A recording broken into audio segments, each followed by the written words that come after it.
Awesome. Well, we have our guest speaker this week, Dennis Ho. Everyone say hi, Dennis. Dennis is here as a graduate from our leapIN program in 2022, correct, Dennis? Yes, yeah, fall. Well, it says fall cohort. That was the summer 2022. He's here to share a bit about his journey, his story, the ups, the downs, the wins, the losses, and give us some insights into the raw and real experience of running a mobile auto service called Wheel Easy. I'm not going to butcher having Dennis talk about his business and do his own intro. I'm going to save that for him. But buckle up, sit back, relax, and we've got about an hour and a half together to learn a bit more about Dennis. So definitely, if you have questions, feel free to ask during. You don't have to leave them to the end, okay? So we'll start with an easy one, Dennis. In your own words, tell us who you are, what you do, what your business is about. Sounds good. Sounds like the elevator pitch a little bit. So.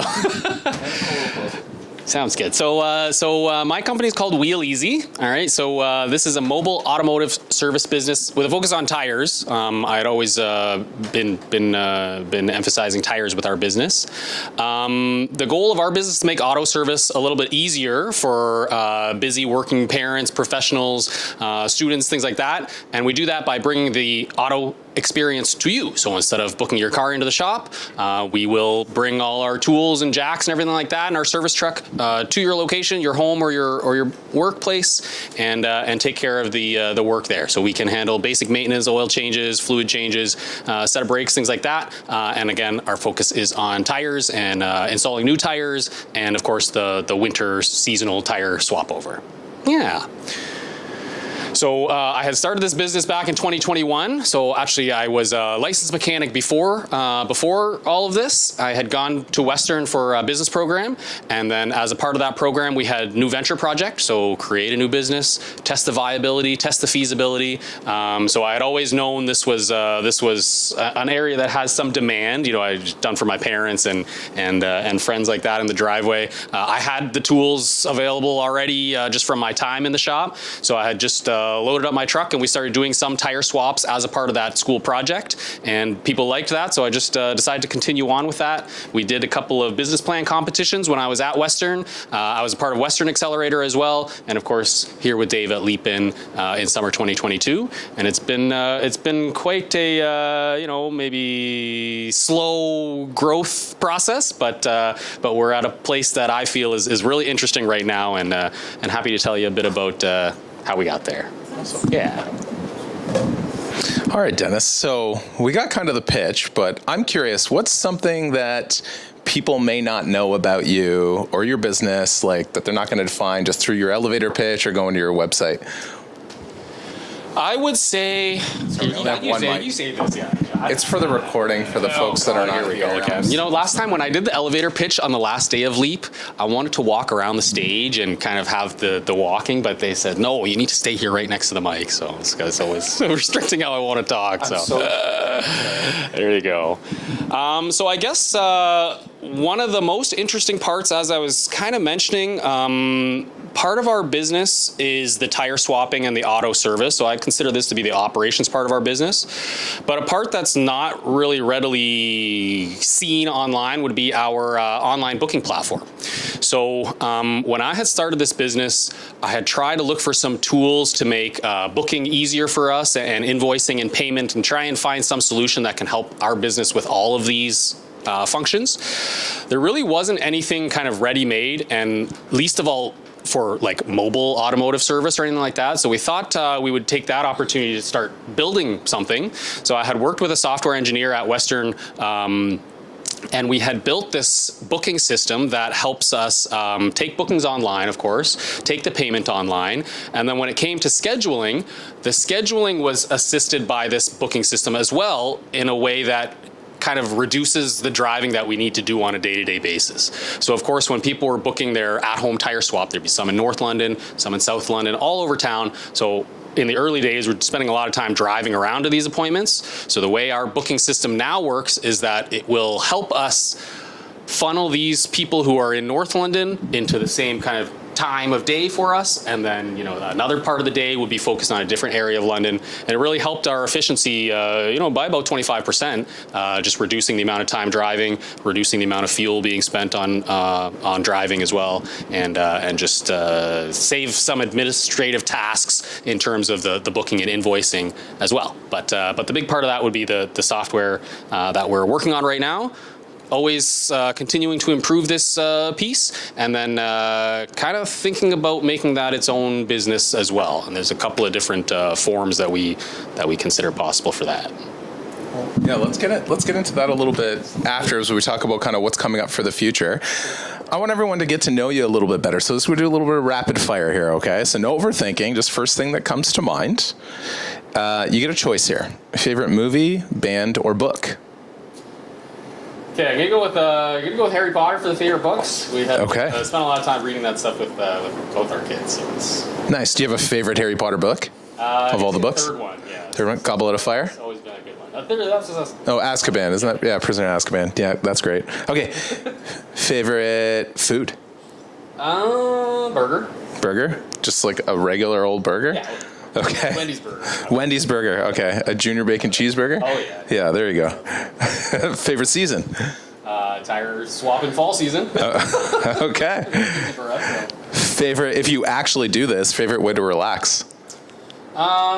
Some online video gaming and stuff like that, old school stuff, yeah. Nice. Do you have a favorite guilty pleasure? Like watching Too Hot to Handle, or I get forced to watch that, but can't help but get into it, I guess. So maybe that is it. Hey man, I got into Grey's Anatomy the same way. Street smarts or book smarts? For me, definitely street smarts. Yeah, like I had it's kind of a blend for me because I had spent a lot of time in the shop, but also in university and stuff. So I'd definitely say a combination, but street smart's most important for me. And are you a one episode person or a binge kind of person? Big binge. Binge person? Okay. Staying up all night. Cannonball person or dip your toe person? Cannonball, yeah. Did one of those yesterday. Yeah, right in first time. Nice. No testing, just right in. With the kids? Yeah. Oh yeah. They do Cannonball. Awesome. Okay. Someday. So let's get into a little bit more of this origin story. I want to rewind back to the beginning. Okay. So, a lot of people only end up seeing like the version of the business once it's polished, it's successful, you're pitching it well, you got lots of customers. Nobody gets to always see what it looked like at the start. And that's where a lot of people here are in this room at the start, right? So take us back to that very, very beginning, before the website, before any traction, before it looked real. What did day one actually look like? And really what pushed you or inspired you to start this in the first place? Was it just that class, or was there something more? Yeah. Well, I guess I would say it was largely motivated by the class, right? I don't think I was at a point at that time of starting something on my own, just completely cold. So I feel very blessed to have that opportunity at Western to try and start like a very, very low risk, low stakes, kind of like here, right? We're just really doing experiments and things like just kind of see what's out there. So that was a big motivator to give it a try and get started. I actually think this picture would have been from the early days with the gray pickup on the side there. Yeah, of course that's gone. That's gone now. Unfortunately, I would have kept that forever if I had the choice. But we ended up growing the team, so we kind of have to have more people in the truck with me at times, and then we've since moved on to the big service trucks for sure. But in the early going, it was just kind of just make ourselves available and take whatever's out there. So I was Facebook Marketplace and Kijiji saying, at home tire swap, things like that, just kind of see what's, anyone can get service from us if they so desire. This kind of led us to some kind of funny customers, or just kind of they got stuck somewhere and they kind of have us kind of come for an emergency rescue type thing. So not necessarily kind of the standardized service we have now. I feel like you had to do an emergency with Nick in the parking lot one time. Yeah, Nick, I had, I don't think that was emergency. I just put a belt on his. So it was kind of. He had like something fused on his tire or something like that. Didn't you rescue him? Maybe, can't remember. Okay. Definitely possible. Definitely possible. We did have some people in Kitchener and Cambridge and things like that in the early going, just because I was like, we'll take anyone. Like I will travel and go do it. So we had a couple of people. Actually, it ended up being a couple of people on the same street in Kitchener, and they ended up being customers for quite a while. So I kind of got to the point where I was like, okay, now I don't really need you anymore. Like you're so far that I'd rather spend the time being in London, reaching more people. But we try to make it work for them just for being with us in the early days. And one of them actually had his mother-in-law lived in London, so he would come to London to visit the mother-in-law, and then we do the tire swapping while he was here in London. Right. So it's kind of a funny. I think a lot of entrepreneurs can relate to I'll work with anybody. Yeah, exactly. I'll do anything for you until. One thing I had heard a lot was the things that you do early on, it's not necessarily scalable, especially the way you're doing them. So it's not to say this is the way we'll always be doing them, traveling very far or doing these unusual jobs, but we're just trying to see if this is something that is valuable to anyone at the early stages, anyone at first, and then does it make sense to have it make sense to more people. So at that time, I clearly remember for the person who I was going to Kitchener, we had a meeting with our entrepreneur in residence or something the next day or something. So I was like, okay, let's make sure we actually have a customer as an experiment. So I can say, yes, Zach, we have experimented and met a customer and had a customer interview or whatever. Maybe it's one stage beyond that, but just trying to understand what was the value that we can provide for people. Yeah. Would you say what was your customer profile like then in the early days versus who your target market is now? So, customer profile in terms of the people who did need our service or did use our service in the early days was a pretty big variety. We had younger folks, older folks. One of the big learnings from that early stage was that we had always thought the value prop for our service was you can save time. You don't need to go to the shop anymore. You can just be at home. You're doing whatever you're doing, and the job's getting done while you're at home. What we learned, especially in the early days, was that there's as much value in what we do thanks to the no need to load the heavy tires into the car. A lot of our customers end up being elderly folks, maybe the tire's in the basement or something like that. So we could come and help them do the swap just right on site. No need for them to touch a tire at all. That's one thing I'd always thought of in my mind as a benefit for people is you don't need to touch a tire ever again. We go into your garage, roll them out, put them on, roll the other ones back in. So that was something that we had learned that elderly folks really appreciated more than the savings of time. Mm-hmm. Even so. Now, so at that time it was we were kind of low price, entry level price, $50, no tax to do the tire swap. So that's kind of attract any manner of people that's kind of better priced than the normal shop. So anyone with a car with winter tires could definitely benefit from this type of service. Now we had over the years increased our price to kind of get to 95 plus tax for the tire swap. So that's kind of naturally brought us to more of a upper middle class type of customer base. A lot of really busy working professionals with two cars at home with a garage. The tires are on their own set of wheels. Nothing too rusty or hard to work on.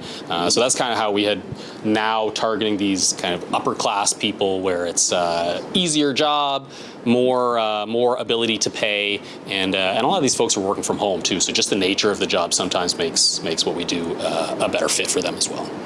So much more narrow. Mm-hmm. Okay, so yeah. Sorry. I hope Sarah knows that this recording is for her. I think she's the only one out here. Okay.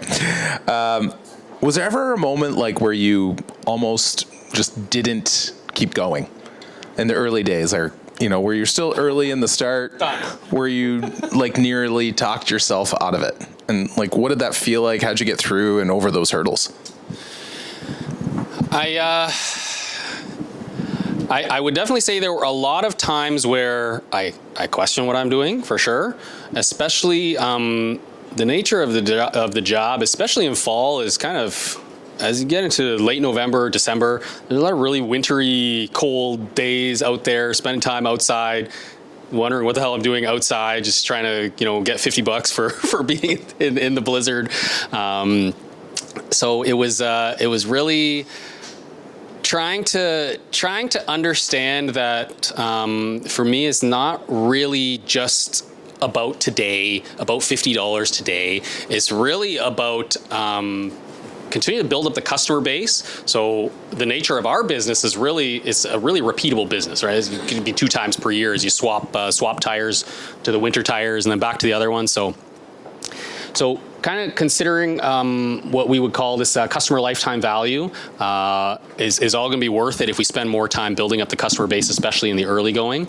And then also continuing to prove out our business concept as well. So I say, the more people we can prove are interested in this, and there's no better proof that they're interested in it than actually doing it and getting them to commit to pay and actually doing the service.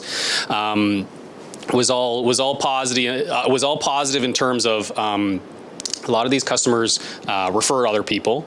Okay, a lot of these customers we encourage them to give Google reviews, which helps a lot in terms of visibility, search engine wise, and really just kind of understanding for myself, like how to push through weather and long hours and especially like during the tire swapping season, which is kind of limited in scope, just kind of going hard for 7 days a week for 4 weeks, and then really making the most of that time when our services really are in demand as well. So I'd say all that was kind of tough to overcome, but it I don't necessarily say it was a really big challenge for me, because it kind of was established as something that I definitely want to do.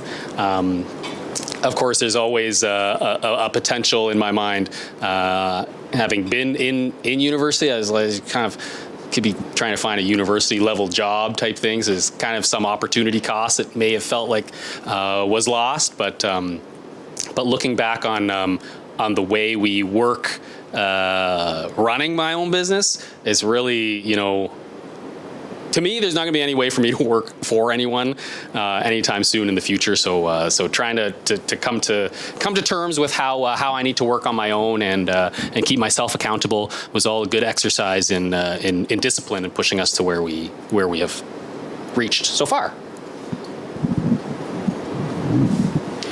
I definitely, when you were talking about like the intensity of the tire swapping season, I've definitely seen you out there in the winter, and I think of you, and I'm like, man, this is a grind. Like, it's so cold. Yeah, and I try to, convince myself to work. That's kind of one thing, but trying to convince, the guys I've hired to go out. Are you sure you're okay with this? Like, before I hire you, like, just be aware, like, this is what's going to be happening. Like, we're outside today as well. We're outside in minus 30 as well. So it's definitely a good exercise. I think, it's a very real exercise in like pushing yourself and being able to handle it. And it's nice that you have guys to do that stuff for you now. Well, that's kind of the future for me, hopefully. Excellent. Let's talk a little bit about the early stages of funding and financing this. Mm-hmm. What advice would you give to anyone here who's looking at securing funding for their business or slowly scaling it as you go based on the resources that are available to you? Like, right. Give them some insight into what you did and any advice you might want to give. Yeah. Thinking about managing resources obviously is a big concern. I am very fortunate with my service type business that there's not really too much cost of goods sold, I guess. There's limited costs I have to put up. I bought some equipment and things like that, but that's continuing to be used.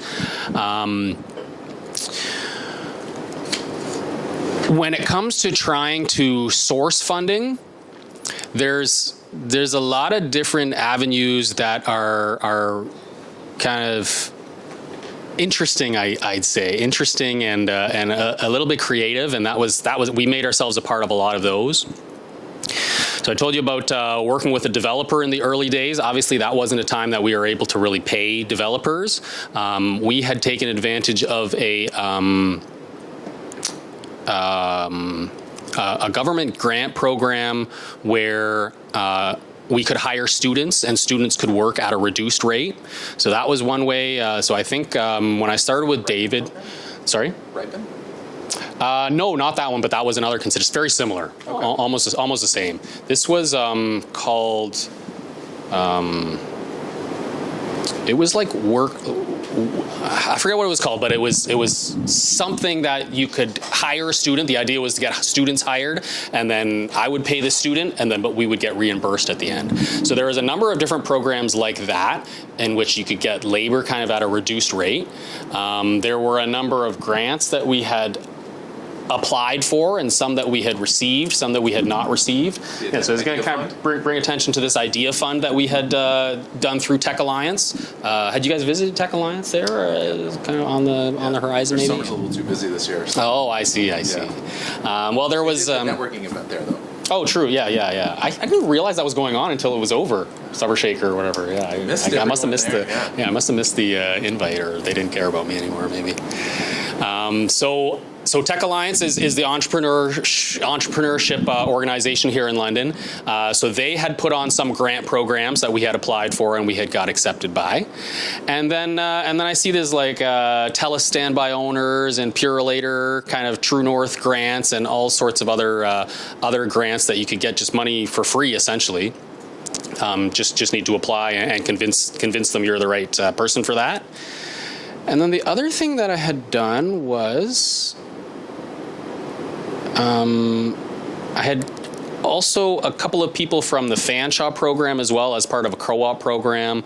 I guess generally what I'm saying is less about some specific advice of where to find funding, but just keep your mind open in terms of trying to be creative, coming up with other sources of grants, especially obviously grants are no charge. And the other thing I was going to say was a loan, and that was the loan from Futurepreneur as well. So they had a really low barrier for getting the loan. So that was a win. Share how much your loan was for? I think it was 30,000. Yeah, it's 30,000 loan, and that's cover. Like I know with a business like yours, there's a lot of startup costs with equipment. Yeah, there's a lot of equipment based. So we had 3 trucks altogether now. So the loans had gone a long way towards that, and then the Tech Alliance part was mostly for the software development. Gotcha. Yeah, and that was just a lot of these. Some of these are just like matching funds, so they give you 30,000. You had also to contribute 30,000 or whatever, so they kind of match your commitment level. Okay, let's talk a little bit about customers and finding customers. Thank you. Sure. So obviously in the beginning, nobody knew who you were, right? And it sounds like there wasn't a lot of budget in the beginning, and there's a little less credibility. So how did you actually land it sounds like you were trying a lot of different stuff, but how did you actually land those first few customers? Like what was the stuff you did to put yourself out there? And then we'll talk about maybe how that's evolved to today, how your marketing strategies have changed. Yeah, of course. So in the early stages, we took advantage again of all these no charge marketplace, Facebook Marketplace, Kijiji. We were also using this Nextdoor app as another kind of neighborhood kind of Facebook style social media platform. Nextdoor is a kind of a green logo, and Facebook itself as well, just kind of North London neighbors kind of groups and things like that. So Facebook groups specifically? Yep. So we were really trying to. Did you build a website right away? Not right away, but definitely early on. Yeah. So we had started with some of these just kind of classified style postings.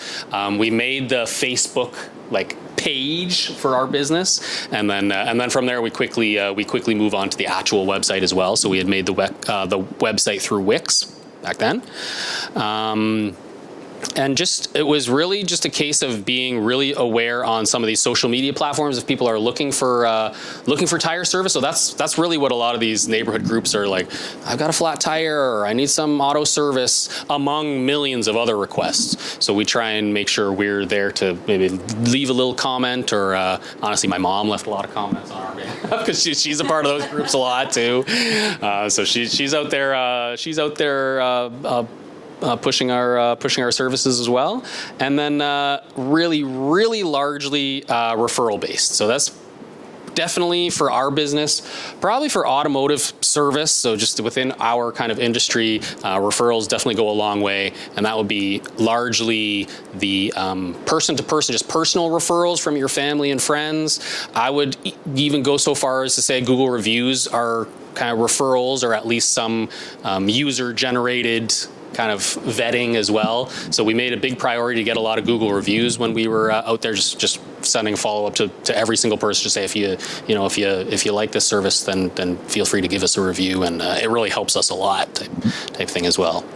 When we want to kind of professionalize a bit, we moved to building up the website. So that was really I consider this social media and website really, for us, not necessarily a driver of business, but more of a, when people hear of us, then they can check these things, make sure we're legit, or they can feel a lot more confident once they see our Google My Business listing, website, Facebook page, and all the reviews. Credibility and evaluation? Credibility for sure, yeah, exactly. So that was a really big part of the process. Now, I mean, how that kind of differs from today, I would say that kind of our outward marketing is kind of limited on the retail side, maybe for a couple of reasons. Number one would be that we kind of reach our capacity. Like, it was just me out there doing tire swapping the first couple of seasons. We have we have two other teams out there now, so we have 3 teams altogether. But it's once it gets to the really busy tire swapping time, it's really hard for us to keep up with all the people who are trying to book us. So really not too much direct marketing in kind of the traditional sense. I would say that we are trying to move more in the direction of servicing some fleets as well.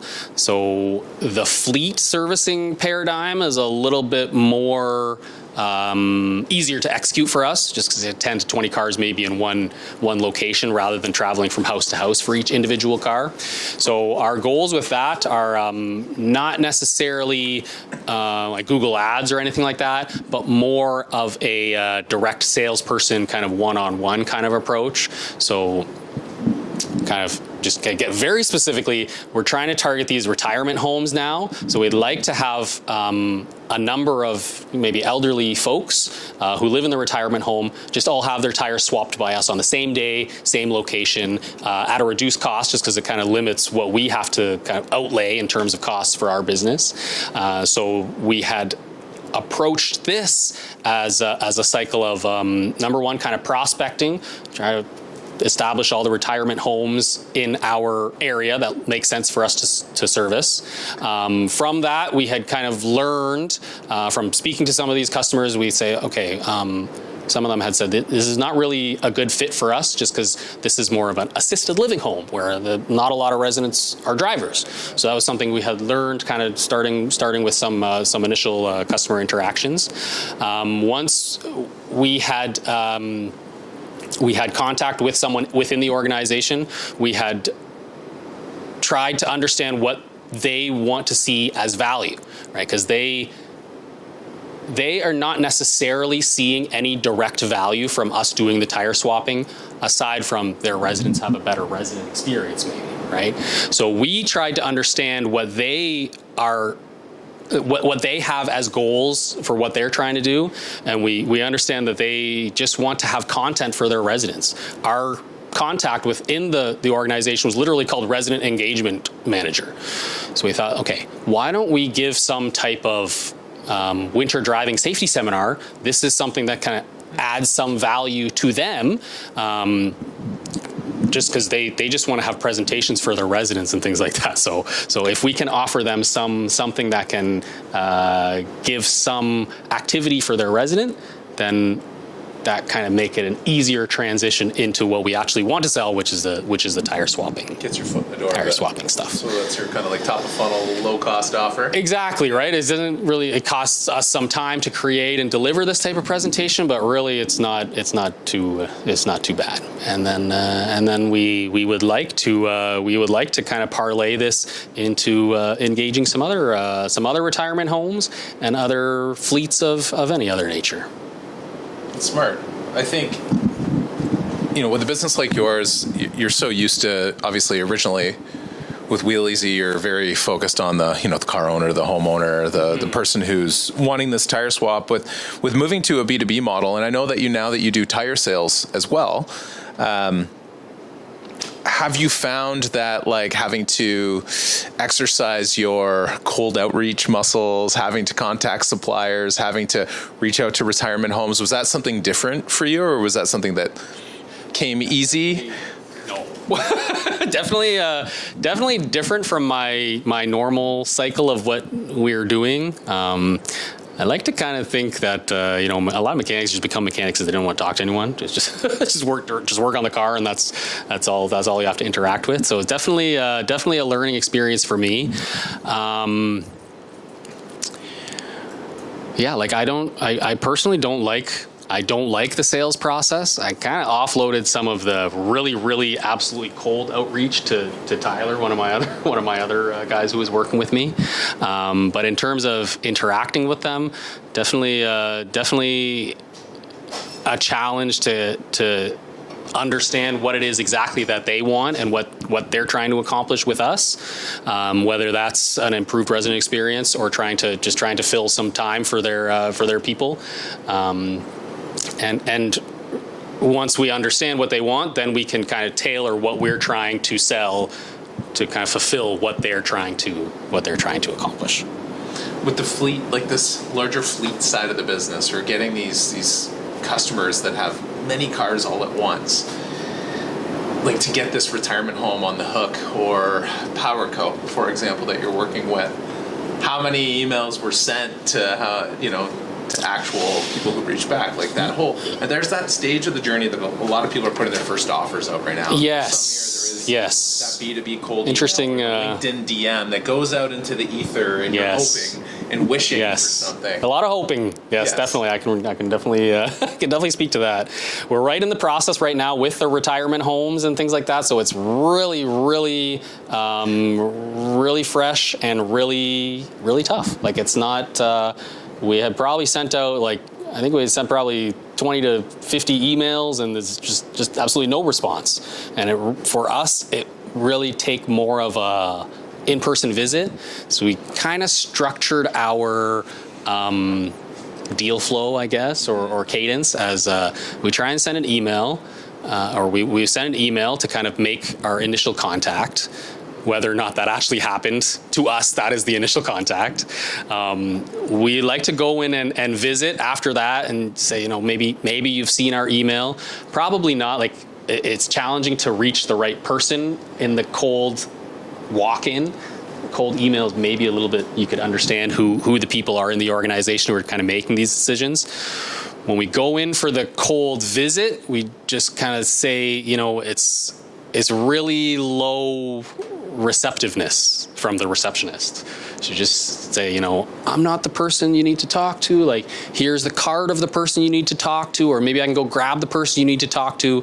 Pretty unlikely in my experience. It's pretty tough to cold go in and see someone. So from there, we kind of hopefully we can ascertain who's the right contact within the organization from this visit.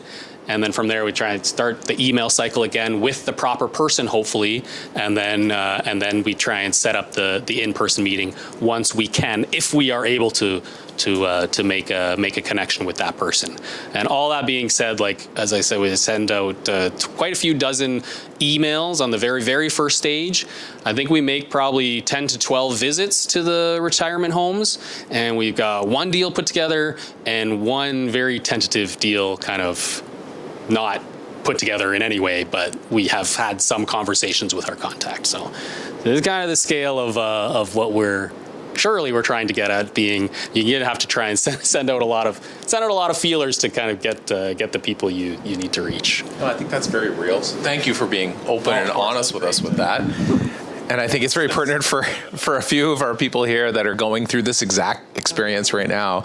I think what I hear there is a lot of patience, a lot of persistence, more than anything else, and a lot of just willingness to just try. Like I was honestly, sending the email is very, very little mental outlay for me. But I mean, that being said, try and not just cold spray everyone with the same email. nice to kind of try and tailor it to them a little bit. Yeah, massage it a bit for sure.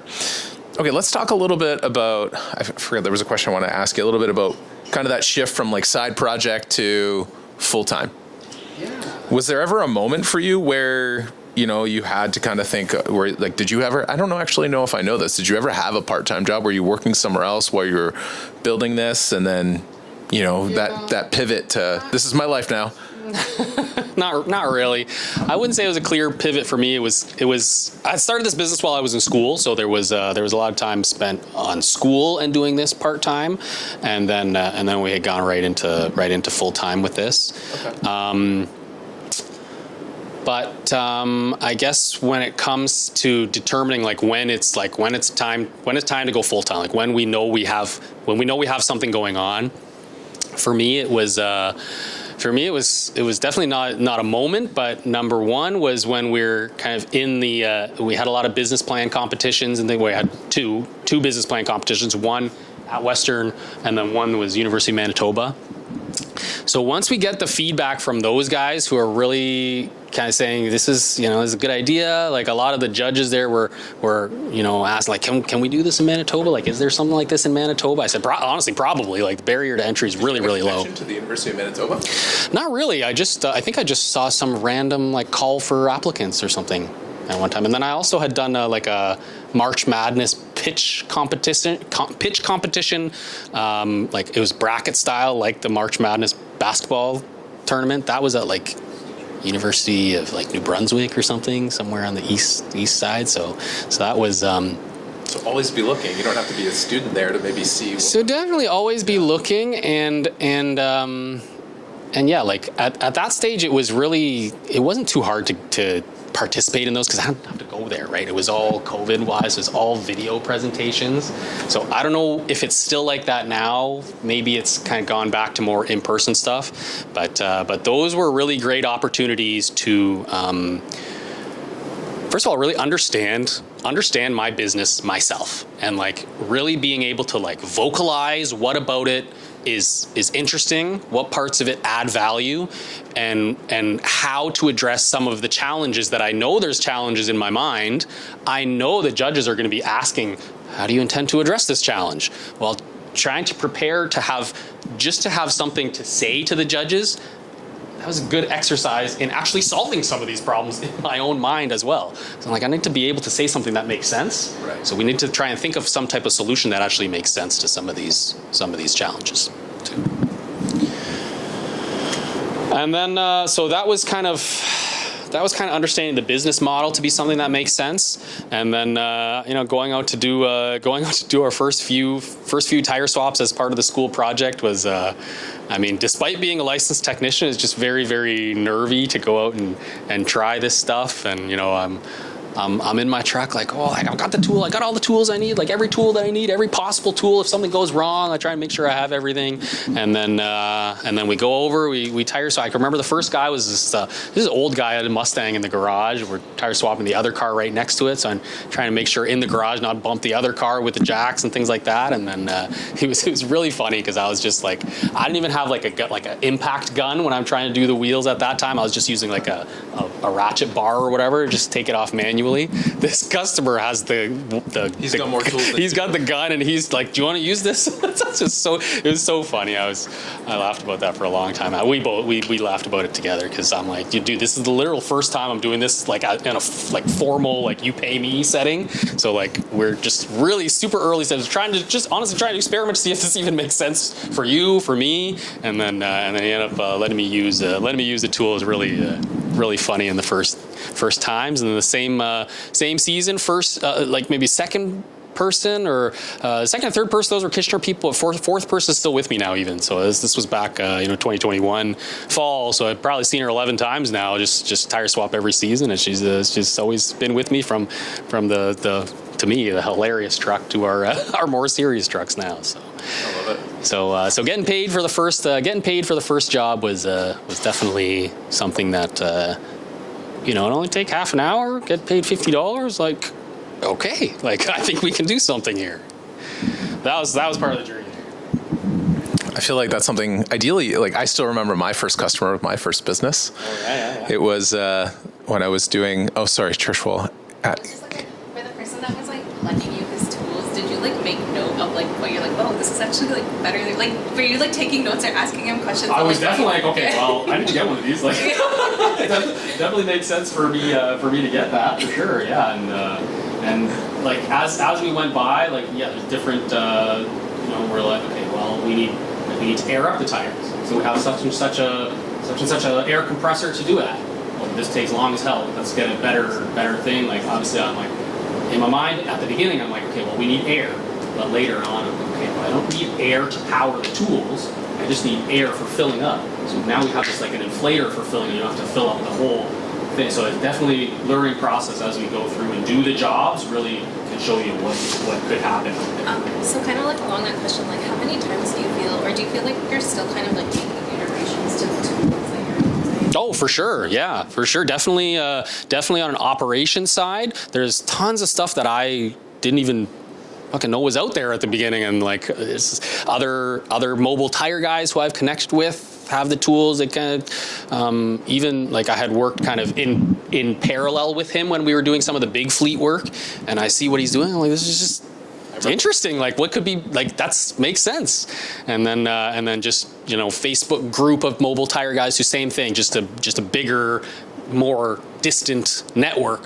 But we're all trying to help each other and just not just the tools, but like pricing and things like that. Like also like how would you address the situation? Like it's all that's why being in Leap for sure was a big benefit for our network. Obviously not for the tire stuff, but for the business stuff and the early stage business stuff has been really useful to see that stuff and iterate on our tire swapping process, and then even further to that, some of our like online booking tools and things like that we can talk about too as our next stage. I still remember like when you were really excited. You got your like that first machine you put in the van. So you could do the swap on, like to actually rotate the tire, put the tire on rim. In the garage at first. Yeah. And then so for a while we were just taking the wheels off someone's car, bringing the wheels home and swap, and then going kind of bring it back. So eventually got the big truck and got the tire machines on the truck, and that allows us to do. It's just some other equipment to do more tire like tire off the rim and on the rim. In the early days, we just take the whole wheel, tire and rim off and put the other one on. Obviously, not possible to take the tire off that rim without that machine. So then I knew that was a machine that there's a lot of opportunity to do more of these off-rim jobs or like selling tires. Well, let's enable ourselves to do these by getting this investment. Yeah, I think I think I said that to you guys maybe a couple of weeks ago. If you're not embarrassed by kind of the first thing you put out or the first service you do, then you're probably doing it wrong. I was saying, like, I remember my first customer because it was so awkward because so this was when I was teaching wakeboarding. I was very young. I bought my first boat for my business, and I was taking the first people that booked happened to just be a couple on a first date. And not only was it like, what a terrible experience for a first date, because it's a very hard thing to learn.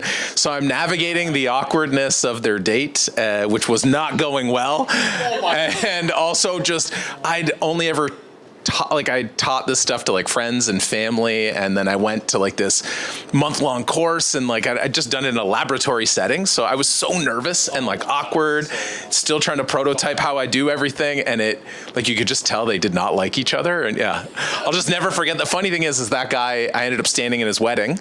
I was his best man, so we're still a very different woman, yes, that he was dating. So it's very funny. You never know where customers how they might come in and out of your lives. So. You had a question, Christine. I was just curious. Obviously, it's a very seasonal business, right? What do you do in July? So I'm a licensed mechanic, so we're able to do any types of repairs. So during the tire swapping season, we're just so you know, like you need a set of brakes. We're happy to take care of it later on. So right now, I'm trying to follow up with a lot of those guys, new set of tires, new set of brakes, and things like that. Brakes the last 2 years. Yeah, that's right. I had Dave's fronts and Dave's rears. Yeah, that was good. And then that's it though. He's out of brakes to do now. So. I think you were across the street at my neighbors last winter because we were sitting there and we're watching like, they're having their tires done. They had somebody come in. Probably. What a It's great the best. idea. Definitely possible. Dennis and his team have done our tires Yeah, now it's over good. the last maybe 3 or 4 years. Yeah, I'd it's say. good. Yeah, it's great. I couldn't. Yeah, Kelly got the new stuff. This year. She got the nice rims. I know. I'm Yeah. jealous. Yeah, but it's definitely kind of take it easy time for sure. Kind of try some biz dev stuff, like business development, kind of building up the fleet stuff. Now that we have our guys, I'm trying to kind of systematize some of the SOP, standard operating procedures and things like that, because like again, like just the hilarious like nervousness stuff, like when we start, like the guy I started with, actually it's not the first person, but the person who's been with me the longest. I'm like, how am I supposed to tell this guy to like do things this new way? We've always done it this way. Like, it's definitely going to be part of the management learning for me in terms of implementing systems that I know we need to do. But that's kind of some of the stuff we work on during our off time. And like winter, the same thing in winter, but you can't even barely work outside. So it's really taking it easy at that time. So I like to think I get a full year's salary in 2 months. So just take it easy the rest of the time. Is Nothing wrong with that. Vacation. deserved. Yeah, big time. Exactly. Yeah. Speaking of what you were just saying, like that nervousness, having to manage, telling other people how to do things that might be doing things a certain way. Yeah. I think it's easy to look around and feel like, maybe others have it figured out better than you. Maybe the other, people are going faster than you. Like, did you ever feel like behind, or do you ever feel like you're comparing yourself to other founders? Like, how do you handle that mentally? Yeah, comparing myself for sure. I had to delete LinkedIn because it was just too much like good news from others. Like, oh my God, like everyone's moving so fast and everything like that. Obviously, they're just showing the wins and things like that. But I've definitely felt there was more possible. Like I imagine this is normal, but in the own business, I'm like every minute I'm not working on the business is time it could have been spent building, like pushing the business forward. So like anytime I see anyone kind of moving ahead of you, like getting funding or exiting the business and things like that, I'm like, well, maybe we had spent a little more time working on stuff, we'd be there as well. So it's obviously it's not a healthy feeling, but it just I think is a natural feeling, just comparing yourself to others. So how do you balance that to make sure that you don't burn out? If you're doing that comparison game, but also you feel like, well, I have to always be working on the business, but the truth is, we have to take breaks. We need breaks in order to give us the energy that we need to feel. Yeah, it's been a little tough. I will say that I kind of naturally have my wife and kids who just kind of enforce breaks for me. So it's not. I don't feel like I have the choice to work all the time. Right. I'm like I need to have the time off with the family and things like that. So it's that's kind of been a natural kind of support system in terms of building in the breaks and I mean they're a great support system, just like not just that part, but like just bring you up and stuff when it's tough, or like I'm really lucky to have my wife who's always been okay with literally anything I wanted to do business-wise, and the kids same thing. Yeah, my kid was born while I was in LEAP, actually, the second one, so it's good times, or like a week after or something. Yeah, I remember. Oh no, it was during, because I had to actually had to miss the Yeah. Tech Alliance Day, I think. You're the only one that's left leap in because they're having a baby. Yeah. You were able to have a day off that day. Yeah, they allowed that. Yeah, that wasn't part of the 90% or whatever attendance. Good times, yeah. Well, it's awesome to hear that you have a good support system around you. And thinking about, beyond in the household and your family, like obviously we don't build these businesses alone. Like, who helped you along the way? Like, what was a key part of your community? You mentioned Tech Alliance. Mm-hmm. Was there anybody else that helped, with your community and your network? Yeah, so for sure, all the entrepreneurship help in this entire entrepreneurship environment in London.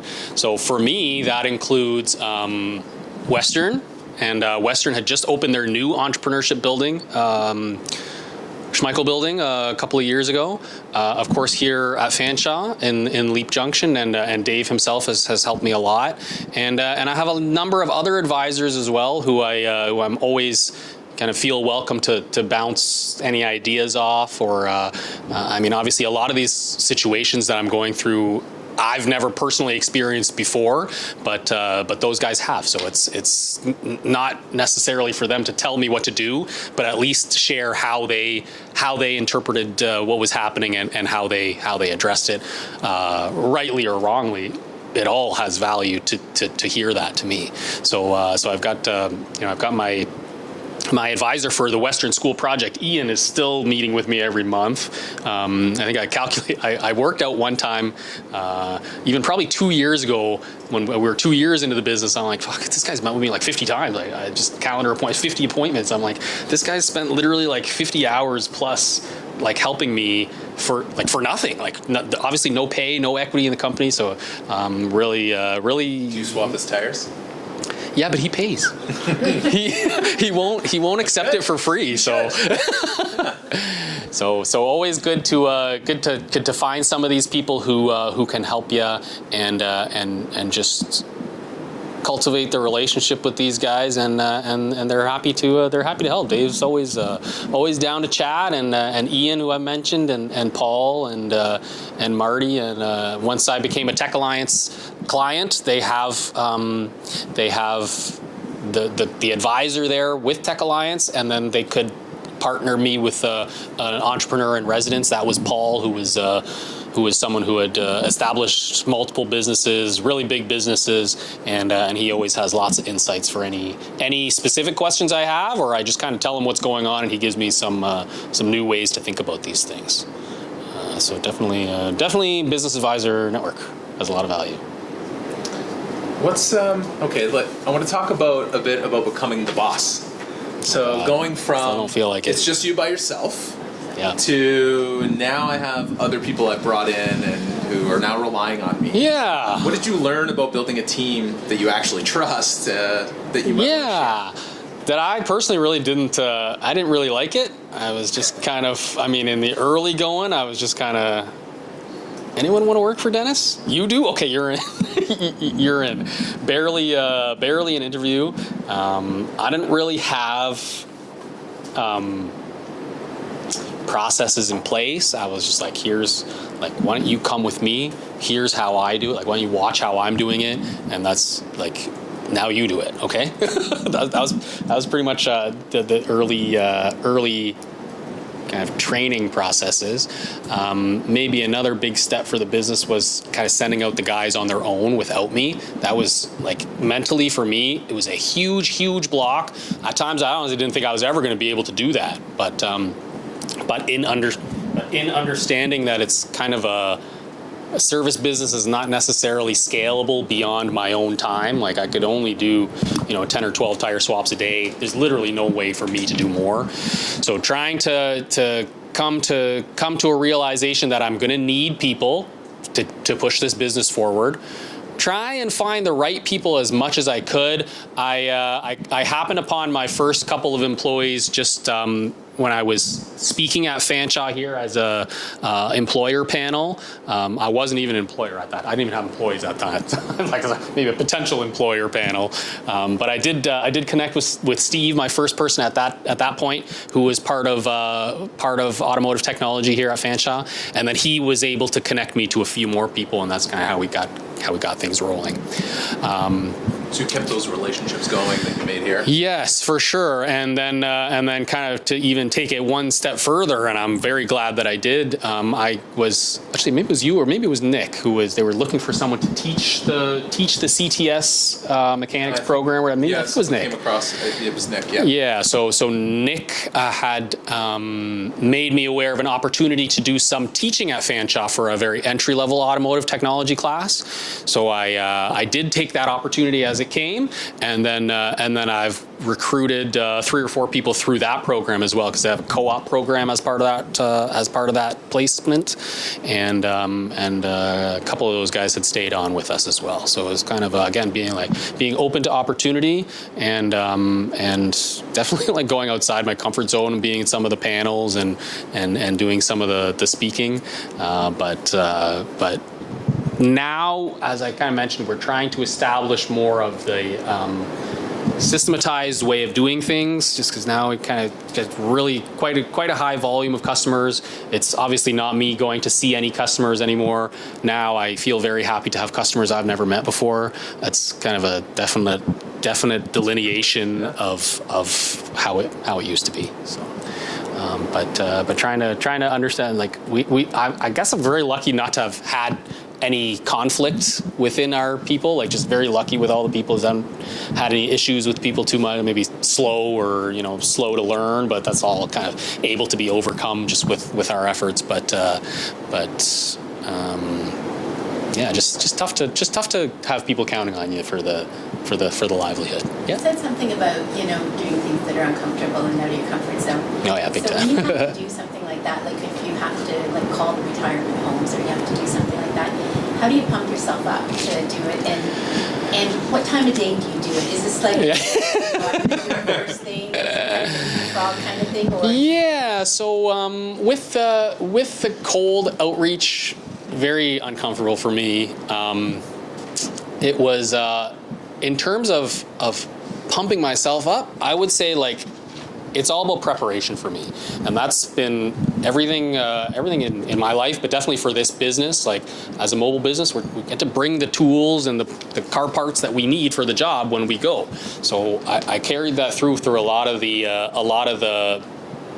admin tasks or any type of just anything, like really trying to be super prepared. I know exactly what I want to say.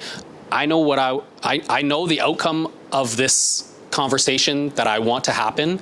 So let's try to take the steps back from that to see what I want to have. So I want to do the tire swapping event at the retirement home. Okay. So I kind of need them to say, okay. So I need to understand like why would they do this for very little benefit for themselves? Okay. Well, now I understand this is what they want. Like they want to have some type of time that they have filled for their residents to just say they have activities for the residents. So that's kind of the genesis of the idea of trying to give the presentation where we can introduce ourselves to their organization and to their residents, and then okay, we also offer this thing. So trying to really be prepared, and that way the nervousness for me is that like I don't know what's going to happen. So try and know what might happen that can really calm me down a bit.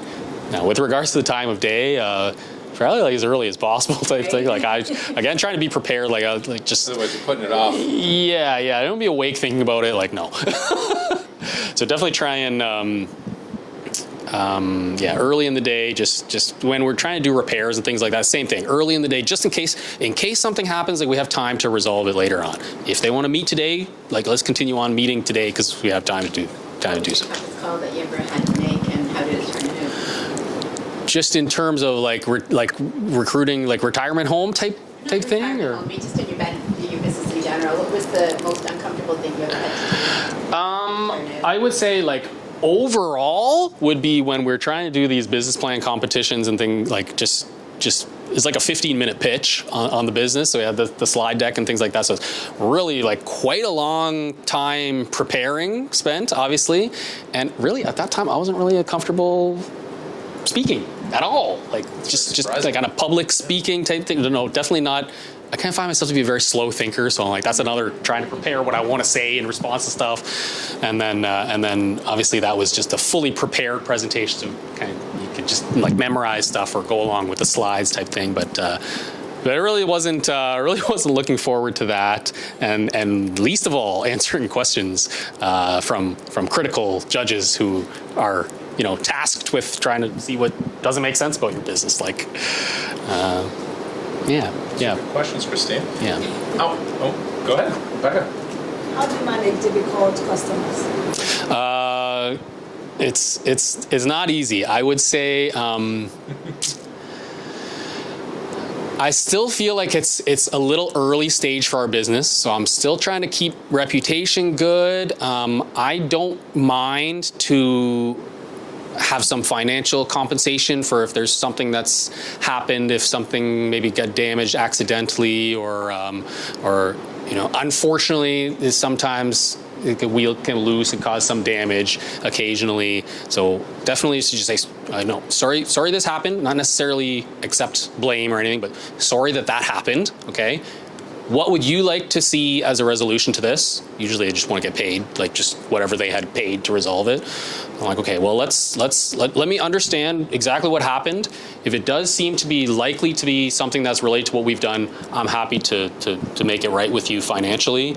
And that's been my approach. There hasn't been anything that's been like crazy cost or anything. So like that would require some type of different thought process to resolve. But I try to give them the benefit of the doubt. So far, it's been okay doing it that way. There hasn't been many incidents at all. The incidents have all been very small scale. So I'm happy to just make it right for them in the way they see it as right. Going forward, I mean, if we start to get bigger problems, it probably takes some more effort and more pain to resolve, maybe. But that's how we are kind of now.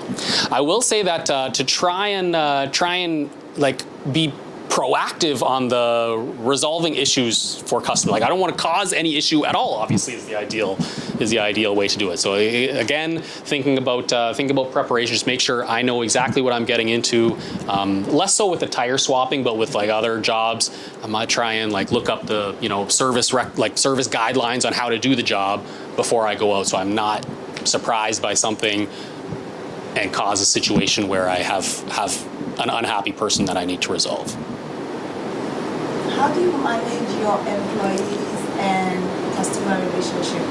So for them not to get the contact of your customers, how do you bridge that? So to address any fear of them like stealing our customers. Yeah. Honestly, that's one of the tough questions I always get asked, and I haven't seen it as a problem so far. This is just they're just employees. Like, I mean, they are employees. We have another structure where it might be contract workers. So in this contract worker channel, I kind of foresee some similar issues. For now, it's been just our direct employees working with our customers. So to my knowledge, there's been none of that has happened, and I don't think it will be. But you provide a lot of value to your employees to prevent that. That's the other thing I was going to say. So once we kind of move into, like, if and when we move into more of a contract model, there will be the potential for that, where it's really just me saying, like, you need a tire swap? Here's John to do the tire swap. Kind of a basic structure of how I see a marketplace working. So that gives us the opportunity for that issue to happen. And like Dave just said, I would hope that the tools and the online platform that we are setting up for our service provider contractor partner would offer them enough value that they don't see the need to go around our system, right? So it's even to the point that when people book online and they pay online with our system, there's some fees charged to us, whereas Dave just texts me and then I go over and do the tire swapping. So there's no need for us to pay fees on every appointment, but I will still try and get people to book through the platform, even though there's some fees, because the value being created by how the platform books it for us is worth the fees that we had to pay. So I would say that to sum it all up, I don't know how to resolve that type of issue, but probably just some contractor agreements would be the first step, and then just if we hear about it, like you're off. That would be how we resolve that. I work with a company for this about 4 years ago called Revival Fitness out of Vancouver. So fitness instructors face this a lot of the times when they want to scale from themselves to having a team. And one of the best ways I've seen Adam build his business over time was just taking care of his people. The other instructors that would, like, of course, the one first bonus is they come there because he has customers. So he had a network of people and relationships he'd built over time with his brand and his business and people knowing him. So that's half the reason they come first. But the rest was, once you're with me, he has systems and processes that work. He makes you feel like you're not just an employee, you're part of a team, right? I think it's all in just listening to the people, understanding what do they want within reason, and always be, making them feel like it's a community. I think definitely helps. If they feel like they're a number, then more likely they're going to, have that potential to maybe seek other opportunity by taking some of your customers and leaving. I think it's a tough balance. I had 60 employees at the height of our business, and I found that what worked for one doesn't always work for the other. What works for that person doesn't work for another, and definitely, it's a dance. Yeah, definitely a recent learning curve. Customer-wise, employees-wise, like I'm guilty of trying to thinking about them all in one melting pot. It's all different. I wanted to just call back to Christine's question. We're going to have to wrap up in a minute here. Because you talked about, when does he do it? Does he do it in the morning? When's the best time? So I'm just thinking about, what's that? That's an interesting question. It is. It makes me think about habits and systems, because that's a lot of what builds a sustainable and successful business over time, is the stuff you do every day. The systems that worked today now don't work tomorrow as you grow and scale. Are there habits, are there systems that have saved you over time and that you found work for you? Yeah, I'd say the most interesting thing for me is our online booking system. So that's the tool that we had developed with the help of the software engineer. And really the goal of that was to simplify life. So the geographic booking part, that reduces the amount of time on the road spent driving and some costs associated with driving. And then that's a very important part of it, but almost more important would be some of the invoicing and payment integrations that we have built in as well. Now, in the past, even with people booking online, I had to sit there for an hour, entering every invoice. Here's the name, here's the fucking address and everything. Just, it's terrible. And then some of the time would be at 8 p.m. just coming home after being on the road for 12 hours, and then we have an hour of making invoices and stuff like that. So resolving that was automating that was a big part of building a system that works for us. And then same thing with the payment too. So this is just understanding what my own pain points were. So not to maybe get too far into it, but we're developing the software as its own product now. It's almost like I'm trying to take the perspective as our business is the customer of this software product now. So now I'm the customer having pain points that I want the software to address. So it's almost like a customer interviewing myself as a customer. So the invoicing was an hour each day. So now it's 0 per day. Then the payment, trying to get paid for the job after we've done the tire swap, just tap the card, pay the cash or whatever, give change. That was just a really big pain as well. I just personally didn't like it. And there was also issues of people not being there for their appointment, and then we're supposed to go back or whatever. So we just made payment automatic at the beginning. Just when they book, they pay online, and then that took care of a lot of the headaches of collecting for me. And then that was really a feature that was great when we had the other technicians coming in as well. There's no need for them to interact with money or anything like that. They just have the schedule that's built out in their Google Calendar. They just go and execute that. It's literally it. So it's more of a building technology systems, I guess, for me to kind of continue scaling. I guess some of the operating processes. To me, it's more background now, I guess, but it's just make sure you have the right tools and things like that. Just more to be established, I'd say. It'll never end, really.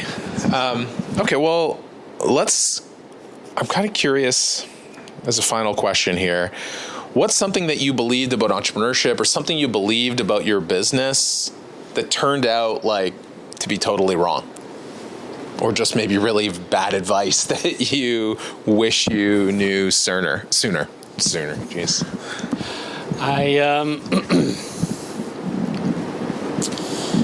That's a good one.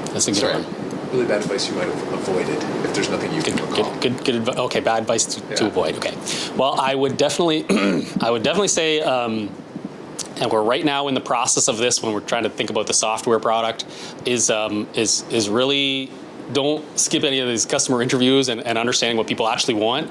There's no like build it and they'll come. Like, I was definitely a big proponent of that. I may have maybe fooled myself into this relationship I just mentioned about the software having our company as the customer. So for the software side, I was like, oh, like I don't need to do customer interviews. Like I have the perfect customer to do all the testing and everything like that and understanding all the pains that we're going through. And it definitely was of value, but there's also been a lot of stuff from other guys, like we're just one company, like just one instance of using this or wanting to use it. Other guys might have other issues that they need to resolve in different ways or things we've never even thought about. So we're actively spending some time now, even this week, trying to find some of those other mobile tire guys, see what is a challenge for them. We're learning that the one guy doesn't have a credit card machine, and he's like, this actually impacts my business quite a bit, not having a credit card machine. I'm like, oh, that's fucking easy to solve. Like we get one of those, so like that could be part of our, we create the payment platform and booking platform, and also here's a terminal, like a payment terminal is a part of that. Or you can now accept online bookings and things or online payment, I mean. So that was one thing that's I just kind of took it for granted, but it was something that that really would help these guys in a way that I didn't understand.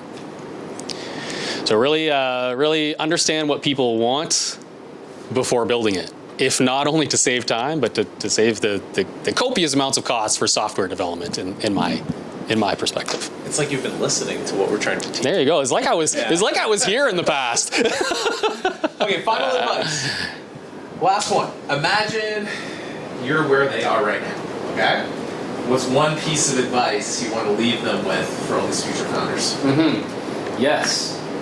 This is a good one.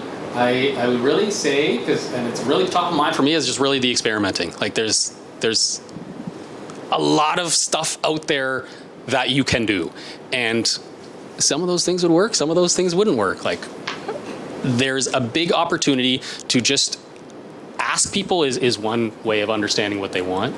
And then just trying it, like try offering this stuff. Like I didn't really know the nature of some of your, like any of your businesses, but like the service businesses, you could offer to do the service and trying to see like, do people need this service? Does anyone need this service? Will they pay for this service? Like those are the two big things that I was honestly never really sure of when I started. So when we're doing that school project, I'm like, let's offer it and let's see if people want to book with us. I already kind of assumed that they would, but I mean, will they pay? And then as over the years, we start increasing prices. Will they continue to pay these increased prices? And then I guess really like you need to be aware of how you're collecting results and data from these experiments.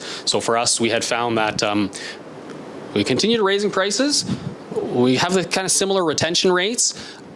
Once we went from 75 to 95, there was a bit of a drop off for sure. It was maybe from 65% retention to like 50. But then the next season after that, this spring season, we're still at 95, obviously. And then the retention rate kind of went back to the same. So we're like, okay, well, we experiment with price. Now we've learned that we definitely lose some customers from 75 to 95, but the people who are okay with 95, they continue to be okay with 95. And our overall sales had not gone down. It was same. So I was just like, oh my God, like now we're doing, 4 tire swaps instead of 5 and get paid the same amount. Like that was an experiment that, yes, it makes sense to do it this way. We have some losses. We lost some of our kind of low end customers, but that's okay. Like this is a different type of offering to what they're kind of after. So definitely experiment any of your ideas. Like find some way to action them, and just kind of see what the results are. And like we're trying with the retirement homes. We didn't know what was going to happen if they're even interested. I've never even heard, like no one's ever done the tire swapping for the retirement home, like tire change event. Like what is that? Like we had to explain like what we were even trying to describe to them, like when we're pitching them. But we found someone who's interested in experimenting with us, and when it comes time for September. We'll all be very nervously experimenting that, and hopefully we can make something happen, and then that'll be another part of our business.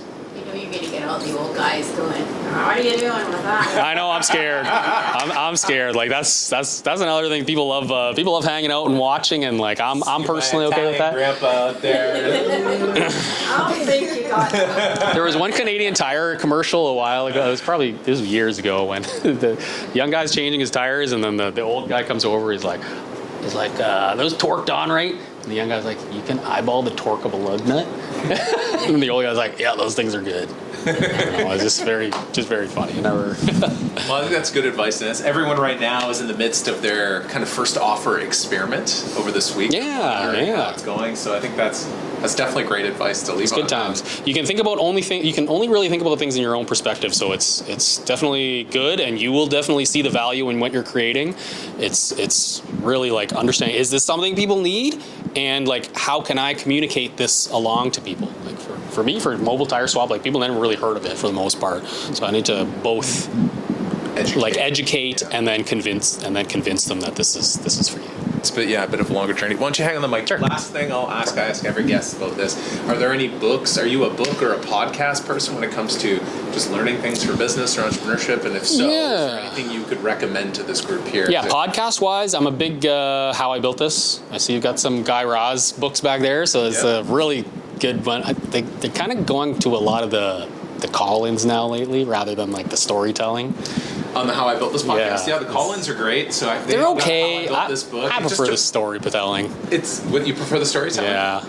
I think it's because it's lower hanging fruit for them to do the call-ins. Yeah. It's less research. They get some interaction too, but it's really like the storytelling, like the stories and stuff are just so interesting. Like how they started out. I get tons of motivation just listening to how they started out because I'm like, oh yeah, like we. Do you have a favorite one from that show? Because there's 700 episodes. Yeah, so I really like the Burt's Bees ones. So it's I forget her name. It's a woman who had like the Burt's Bees wax. Yeah, like the lip chap and other products. So she was just a not business, not like just nothing, like nothing related. I think she went to the farmer's market, saw this Burt or whoever selling this wax product, and then they partnered up, and then that was like she knew nothing, so it was really a good demonstration of what you want to do. Awesome. Yeah, man. Thank you, Dennis, for your time. Yeah, of course. Happy to. No, thanks for having me. This was awesome. I want to say thank you, Dennis. Guys, is there any final questions from you guys in the audience that you may want to ask? Go ahead. You said something about customers not being available. What do you do? So, and caveat, especially when you first started, you didn't have a website, and you had to collect money cash after you've done the job. So that's good. Yeah, so maybe you have a similar business like this maybe, right? Have such experience. Or possibly, yeah. I tell you, it's really tough. Like if you hadn't collected before, there really was nothing to do. And I feel very lucky. Like I was very lucky generally. So I had a lot of luck on these steps, but it didn't really happen to me that much. Just kind of, you're not there, I'm calling, you're not there. Now we collect before you book the appointment, and then we charge you $50 to come back again. And some charge to have the return visit. Like, you paid $95 for us to be here at this date, this time. You were here, that's right. You weren't there, so unfortunately, like, the time that we now have to come back, like, you should be getting another $95, doing that from someone else. You do that for $50. Hopefully. I used to do the exact same thing because we worked on bookings completely, so I always had a deposit. If you didn't show up, I keep the deposit. Yeah. This is another experiment in terms of the online paying in advance, and like people will go onto our website, they have to make an account with us, and then they have to book and pay online. The making of the account and the paying online, I did not think people were going to be open to that from a complete stranger. Like they never met me, they don't know my company. But like we had hundreds of people sign up for a brand new account, sign up to pay. But you guys don't even know who I am. it was adding detailed information about your car, your license plate. I mean, I probably wouldn't do it like personally. So I guess that was part of people kind of see our website, see our Instagram, they see my face type of thing on Instagram. they kind of see Google reviews. Maybe they had one type of personal referral or something. That all kind of wasn't enough to convince them. It's not easy. Anyone else? Yeah. As a software developer myself and DIY car maintenance Sure. guy, would you be able to spare some time after this even like? Yeah, sure. Yeah. Of course. I like it. I always tell people my advice is free. Yeah, no problem chatting. Because I've been thinking maybe I can build something with a mobility scanner, like Some diagnostic stuff. Yeah. There's a lot of space there for sure. Have you ever heard of Pit Stop? It's a Toronto-based company. Is that the where you just rent a bay or whatever maybe? I don't know. I just started research, so. There's a couple of like the crowdsourced or not crowdsourced, but it's just a shop and then you can just rent a bay for a few hours. Oh, really? Has hoist, has all the tools So there. if you're your own mechanic, you can just go. Or anyone, like Yeah. you can just go and just screw around with your own car and cleaning stuff or whatever. There's a few businesses like that which I'm I'm intrigued for sure. That's really interesting. Yeah, I've heard of that, but it's my idea is a little bit different from that. But Yeah, let's chat for sure. Any other final questions? No?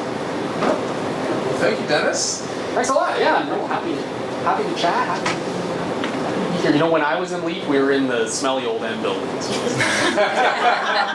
That's it's really loud though. Okay, guys, so that's it for today. Bella, we have our chat after, but if you want to head out, please head out. We will see you all tomorrow for